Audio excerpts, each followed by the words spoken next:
Hello and welcome to this edition of Money in Motion video blog. This is Dan Perkins and thanks for watching. Well, we found out that the Fed on Friday is thinking about raising interest rates more aggressively than they were in the past, thinking that we're at full employment, and the market didn't like that, sold off 397 points, about 2.2%.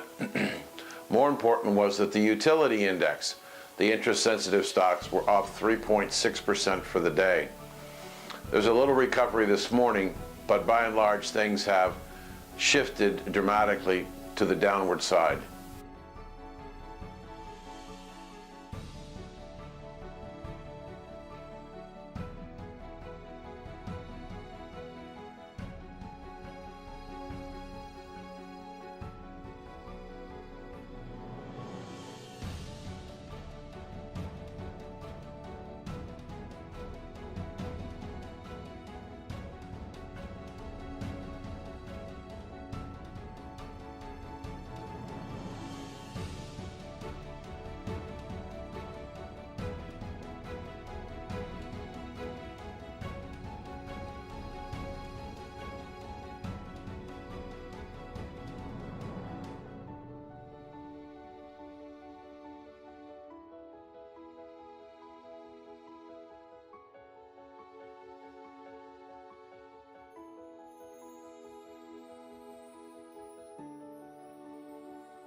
So we have a situation where there are more government employees than people in the manufacturing jobs.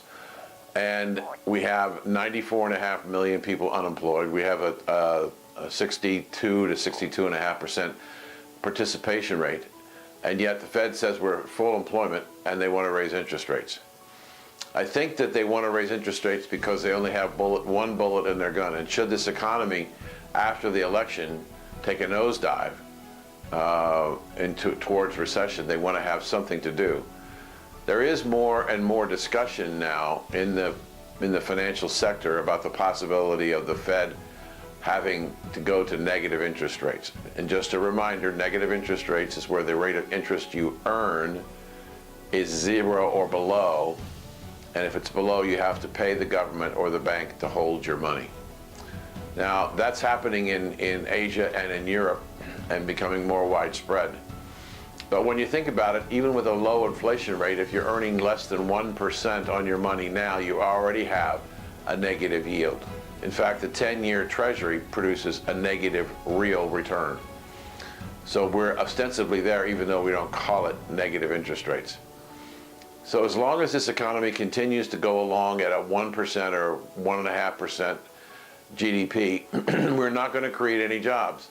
Not significant numbers of jobs to begin to cut into the 94.5 million people who are in the underemployed or unemployed pool, who have exhausted all their unemployment benefits and have given up looking for work.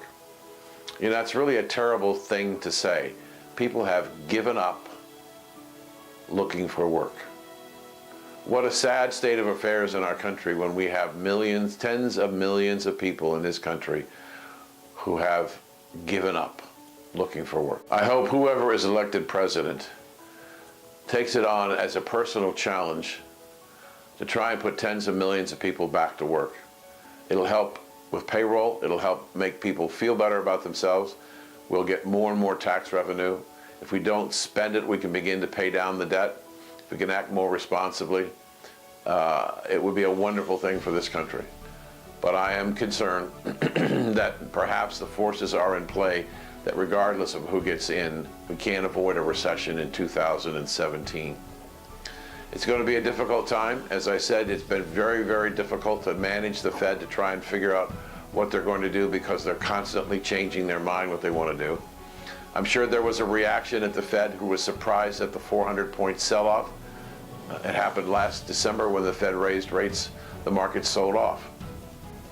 So my guess is the Fed was surprised again that the market sold off, especially when the Fed had been telegraphing the possibility of rate increases over the last 30 to 45 days. Well, that's it for now. Volatility is going to continue. Hopefully we can continue to make progress in small bits at a time, but it's going to be volatile. So if you have questions, please feel free to give me a call or send me an email. This is Dan Perkins, and thanks for watching.